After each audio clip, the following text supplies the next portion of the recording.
नमस्कार दोस्तों, मैं श्याम कली खबर लहरिया से। आज मैं बांदा कलेक्ट्रेट में आई हुई हूँ।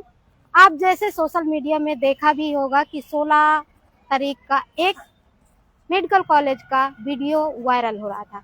वही व्यक्ति आए हुए हैं जिलाधिकारी को ज्ञापन देने के लिए। आइए इनसे जानते हैं पूरा मामला है क्या। जी भैया, आपका क्या नाम है? मेरा नाम जितेंद्र राज साहू है। कहाँ से हैं? हम लोकल बांदा से हैं। और 16 तारीख को एक घटना हुई थी रानी दुर्गावती मेडिकल कॉलेज में। एक पड़ोई का लड़का था, उसने 10 रुपए की काली मेहंदी आती है उसको पी ली थी। और आनंद फानंद में हुआ कुछ नहीं था, ठीक था, मगर पेरेंट्स थोड़ा डर गए और आनंद फानंद में उसको मेडिकल कॉलेज में भर्ती कराया। 3 बजे जब उसको भर्ती कराया, उसके बाद से वहाँ कोई डॉक्टर न देखने आया और न उसका इलाज हुआ। वार्ड बॉय नर्सिंग की छात्रा वहाँ इलाज कर रही थी। रात्रि 10 बजे डॉक्टर आया और उसने आते ही बाहर की उन्होंने कहा जांच होंगी, और बाहर का किसी लड़के को बुलाकर उन्होंने सैंपल लिया और कहा कि 8,000 रुपये इसको दे दो और आपकी बाहर की जांचें आ जाएंगी। तो पेरेंट्स ने पूछा कि अब हमें जांचें लेने कहाँ आना पड़ेगा, तो उन्होंने कहा कि डॉक्टर के व्हाट्सएप में भेज देंगे। इसके बाद ना कोई डॉक्टर वहाँ देखने आया। रात्रि 12 बजे तबीयत बिगड़ी। पेरेंट्स ने कहा कि हमारे डॉक्टर साहब को बुला दीजिए, तो नर्सों ने कहा कि सुबह 10 बजे आएंगे, उसके बाद देखेंगे। उसके बाद 10 बजे उन्होंने उसको आईसीयू में शिफ्ट किया। ना कोई डॉक्टर आया, न किसी ने देखा। उपचार के नाम पर सिर्फ उसके बोतलें, ग्लूकोज की बोतल चलती रही। उनके गलत ट्रीटमेंट के इंजेक्शन बाहर से जो मंगाए थे, उन्होंने इंजेक्शन लगाए गलत ट्रीटमेंट की वजह से, और डॉक्टरों की लापरवाही की वजह से उस बच्चे की जान चली गई, जिसकी 4 माह पहले शादी हुई थी। आज उसकी पत्नी का रो रो के बुरा हाल है।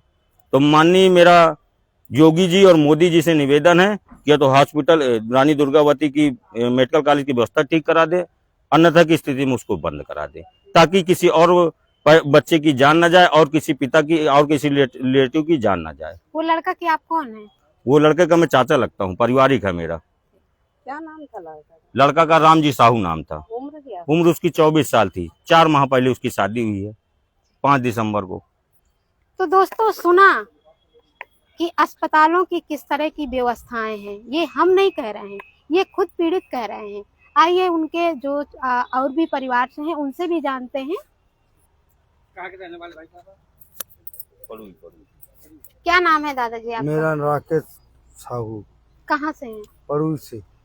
जी, जिस समय आप का बेटा वहाँ पर एडमिट था, भर्ती था, तो वहाँ का क्या माहौल था? उधर का माहौल बिल्कुल बेकार था। हम जब लेके पहुँचे उसको, ना कोई इधर घुमाता रहा, पर्चा उधर से बनवा के लाओ, इधर से बनवा के लाओ, ये वो करवाओ। इलाज उसका कुछ नहीं चालू कर। पहले पर्चों में उधाए रखे हमको। जब नर्सों ने आया तो एक बाटल लगा दी और वो बाटल को भी आधी चढ़ाई, और जब उसको मरीज को पेशाब लगी तब उसकी बाटल दोबारा उन्होंने नहीं लगाया। एक ही बाटल में उसको उधाए रहे। और मरीज खूब अच्छा था लड़का। और जब इन्होंने 10-11 बजे हम बोलते रहे कि डॉक्टर साहब को बुलाओ, जब 10 बजे रात के डॉक्टर आया, डॉक्टर ने देखा, बाहर की जांचें लिखी, बाहर की दवा लिखी, और एक कहने लगा कि एक लड़का आएगा, उसको पैसा दे देना, बाहर की जांच होगी। जब पैसा आया, ब्लड निकाला और उसने 8,000 हमसे बाहर रुपए ले लिया। हमने कहा कि हमारी जांचें कहाँ मिलेगी, कहाँ आना पड़ेगा। वो कहने लगा कि डॉक्टर के व्हाट्सएप में आएंगे, जब डॉक्टर देखेगा। जब बाहर क्यों इलाज वो मंगवाई दवाई उनसे, जब वही 11-12 बजे दवा लगाई, उतनी देर से लड़के की तबीयत बिगड़ती गई। हम नर्सों से चिल्लाते रहे, रोते रहे कि डॉक्टर साहब को बुलाओ। उन्होंने कहा कोई इधर नहीं आएगा, जब डॉक्टर साहब 10 बजे दिन के आएंगे जब देखेंगे। इतने गुहार लगाते लगाते कोई सुनवाई न हुई। अब जब हमने कहा कि हमारा एक भाई भाजपा में नेता है, तो उन्होंने क्या कहा कि तुम्हारा नेता कुछ न कर लेगा, इधर का प्रिंसिपल भी भाजपा का नेता है। जब एसयू में लगे, मर खत्म हो गया हमारा मरीज। फिर भी किस तारीख को खत्म हो गया? 16 तारीख को। भर्ती किस तारीख को कराया? 15 तारीख को। 16 तारीख को जब खत्म हो गया, फिर भी उन्होंने कहा कि ये ले ब्लड जाके जांच कराओ, और मरीज के हमें लगे नहीं जाने दिया। उधर की ना हो, सीसी कैमरे से चेक करवा लिया जाए कि हम मरीज के पास गए हों। चिल्लाते भर रहे, गार्ड से 50 गार्ड आ गए, हमको मारपीट करने लगे, मजबूरी में परेशान हो तो गए। 15 तारीख को जब लाए थे आपके अपने भतीजे को, जी। तो किस पोजीशन में थे? वो बहुत अच्छे पोजीशन में था। वो मेहंदी किया था, मेहंदी का कोई असर नहीं हुआ। जब इंजेक्शन लगा दिया है, जब से उसकी 12 बजे से तबीयत बिगड़ने लगी, बहुत तेज बिगड़ी। इन्होंने चिल्लाते रहे, रोते रहे, कोई सुनवाई नहीं किया। मेडिकल कॉलेज में तो बहुत मरीज जाते हैं, बहुत किस तरह का इलाज आपको देखने को मिलता है? मरीज जो जाता है वो जिंदा वापसी नहीं आता, सब मरा हुआ आता है। ऐसा क्यों कह रहे हैं? इसलिए कोई डॉक्टर देखता नहीं। जो लड़के उधर पढ़ते हैं उनको इतना ज्ञान नहीं है। जब उन्हें ज्ञान नहीं तो उल्टा सीधा इलाज कर देते हैं, तो आदमी की मौत हो जाती है। तो क्या आपको लगता है कि आपका जो भतीजा था, जो अच्छा इलाज हो जाता तो बच जाता? बिल्कुल बच जाता हमारा। उसके अलावा हम चिल्लाते रहे कि हमारा नहीं होना तो हमारा रिफर कर दो, हम अपन दूसरी जगह ले जाएंगे, कानपुर ले जाएंगे या और कहीं ले जाएंगे। उन्होंने कहा कि हमारी जिम्मेदारी है, लड़कों ने। इसी तरह से ये मेडिकल कॉलेज मौत का अड्डा बन चुका है। इधर हर आदमी बताते हैं कि हर डॉक्टर को पैसा मिलता है मारने पर। इसलिए शासन से प्रयास करते हैं कि आप बंद कर दिया जाए मेडिकल कॉलेज, नहीं इसकी सुधार हो जाए। तो ये भी देख सकते हैं दोस्तों कि इन्होंने किस तरह से आरोप लगाया हुआ है। भैया मेरी वीडियो मत बनाइए। किस तरह से मेडिकल कॉलेज में चर्चाएं चल रही हैं, किस तरह से लोग बता रहे हैं। लोग बहुत भरोसा करके जाते हैं अस्पताल में कि हमारा मरीज ठीक हो जाएगा, तभी लेकर आते हैं। कहते हैं कि वहां पर अच्छे से इलाज ही नहीं होता है, जो कि ये भी देखा जाए तो अक्सर सरकारी अस्पतालों में बाहर की दवाई ही लिखी जाती है। आइए और भी कुछ लोगों से जानते हैं जो मृतक के पिता हैं, इनसे ही जानते हैं। जी भैया, कितना पैसा लगा? क्या नाम है आपका?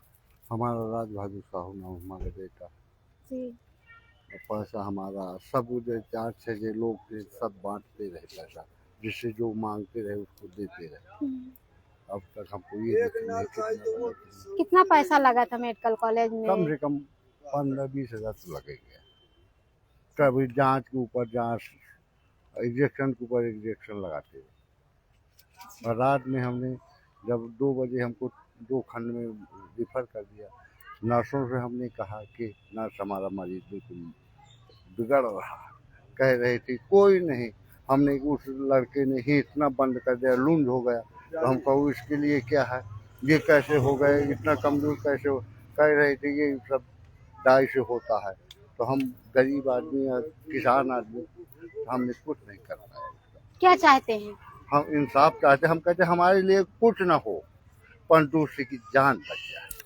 वो भी किसी का पति, किसी का बेटा, किसी का भाई। किसको ज्ञापन दिया है अभी डीएम साहब को क्या मांग किया है? मांग ने ये किया है कि हमारी वीडियो देखा जाए। 12 बजे से 10 बजे से 1 बजे तक की वीडियो निकाल ले, हमको संतोष हो जाएगा, अधिकारी को भी संतोष हो जाएगा। क्या लगता है कि आपके बेटे की मृत्यु हो गई थी, आपको देखने नहीं दिया जाता था?